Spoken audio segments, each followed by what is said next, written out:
In this video, you'll learn how to fix Claude Code encoding issues.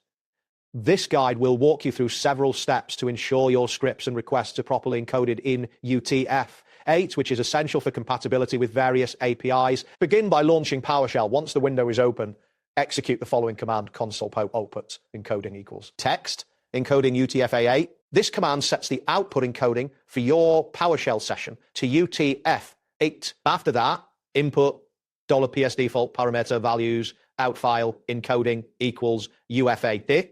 This line ensures that any files created using the out file send alert will default to UT8 encoding. Confirm the change by typing GCP and pressing enter. This command shows the current code page number. If the code page number is not 65001, which indicates UTF-8, you will need to set it by typing check ACP 65001 and pressing enter. This step is crucial as Windows may default to UTF-16 or another legacy code page, which can cause compatibility issues. Next, you will need to check the encoding of your script file. Use the command get content script.pss1-encoding byte-total count 3 to inspect the first few bytes of your script. If the output shows FFFFE, this indicates that the file is encoded in UTF-16, which is not suitable for API calls. If there is no UTF 8-byte order mark, the file may be in ANSI, which can also lead to problems. To convert the script to UTF-8, first retrieve its content by typing $content equals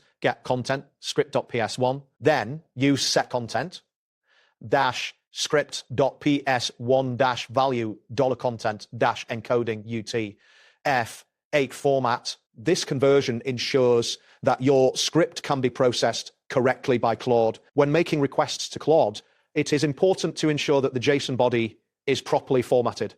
If you are using curl or invoke REST method, avoid the incorrect method, which is invoke REST method dash body $JSON. Instead, create your JSON object by defining it as $JSON x underscore tokens equals 100.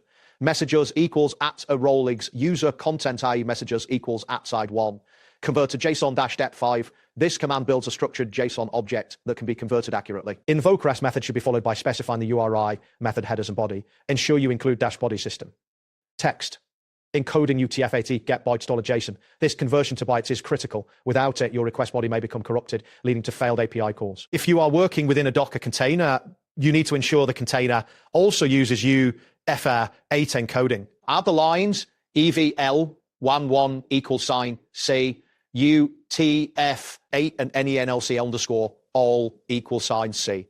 UTF-8 to your Docker file. After making these changes, rebuild your Docker image using the command docker build dash no cache dash t Claude app. This ensures that your container is properly configured for UTF-8 support. It is also important to address any encoding conflicts with Git. To verify your current settings, check with git config dash global core .autotrlf and git config dash global internationalization.com mid encoding. If necessary, enforce UTF-8 encoding by entering git config dash global internationalization.com mid encoding opt8 and git config dash global internationalization.log output encoding f.